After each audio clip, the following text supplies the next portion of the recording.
ప్రాంతంలో రాజధాని ఎవరు కాదన్నారు. రాజధాని కంటే ముఖ్యమైనది ఒక గ్రీన్ ఫీల్డ్ సిటీ. ఆంధ్రప్రదేశ్కి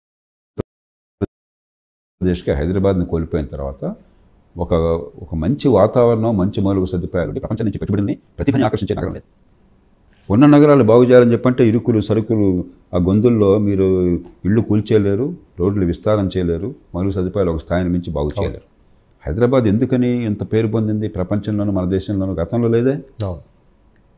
ఈ హైదరాబాద్ ఇక్కడ చేశారనుకోండి జరిగేది కాదు. ఇవన్నీ పాతకాలం నుంచి ఉంది. ఇది ఆబిడ్స్ కావచ్చు, చార్మినార్ కావచ్చు, మరొకటి కావచ్చు. ఎప్పుడైతే గ్రీన్ ఫీల్డ్ సిటీ డెవలప్ చేశారో హైదరాబాద్ అన్న పేరు పెట్టినా కూడా నిజానికి ఒక వేరే నగరం డెవలప్ అయిపోయింది.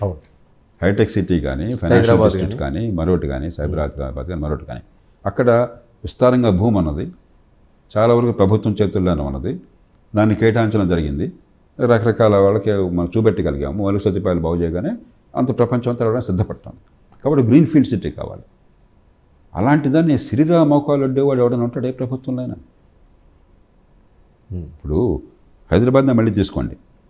కేసీఆర్ గారు ఆయన ప్రభుత్వం గతంలో కాంగ్రెస్ కానీ, చంద్రబాబు నాయుడు గారు కానీ, టీడీపీ కానీ చేసినవన్నీ కొనసాగించారు, మంచివన్నీ. కాబట్టి ప్రతిష్ట పొందారు. ఎన్నికల్లో 10 ఏళ్ల తర్వాత పోయి ఉండొచ్చు, అది వేరే విషయం. కానీ హైదరాబాద్ నగర అభివృద్ధిని కాపాడడంలో కానీ, అభివృద్ధిని కొనసాగించడంలో కానీ, పెట్టుబడి పెంచడంలో కానీ పూర్తిగా వారి పాత్ర తీసుకున్నారు. అలాగే రాజశేఖర రెడ్డి గారు, చంద్రబాబు నాయుడు గారు చేసిన దాన్ని కొనసాగించారు. రాజకీయంగా మీకు ఎన్ని పోరాటాలు ఉండొచ్చు, ఎన్నికల్లో చూసుకోండి అది. అంతేగాని నా ముందు ఆయన చేసినంత నేను నాశనం చేస్తాననేది రాజకీయం కాదు, అది రాక్షసత్వం. అది ఆంధ్రప్రదేశ్లో అలాంటి విచిత్రం కొనసాగింది. కాబట్టి దానికి కొంత మూల్యం చెల్లించాలి. ఇంకా మళ్ళీ తప్పు జరగకుండా కాపాడుకోవాలి రాష్ట్రాన్ని. ఏ ప్రభుత్వం వచ్చినా కూడా జరిగిన మంచిని కొనసాగించండి, ఎన్నికల్లో పోటీ పడండి, అంతకంటే మంచి చేయండి. కానీ దాన్ని దుంచివేయటము, ధ్వంసం చేయటము, నాశనం చేయటము, ఆపేయటము పరిపాలన కాకూడదు. దేశంలో ఎక్కడ జరగదు ఈ ఉద్యోగం. ఒక ఆంధ్రప్రదేశ్లోనే ఈ ఉద్యోగాన్ని మనం చూసాం. సార్, విశాఖ జిల్లా గురించి మీకు ప్రత్యేకంగా చెప్పాల్సిన అవసరం లేదు. మీరు కూడా అక్కడ విధులు నిర్వహించిన హిస్టరీ ఉంది.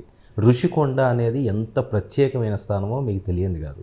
సో ఋషికొండను ఒక ప్యాలెస్లా చేసి లోటు బడ్జెట్, ఇబ్బందికరంగా ఉన్న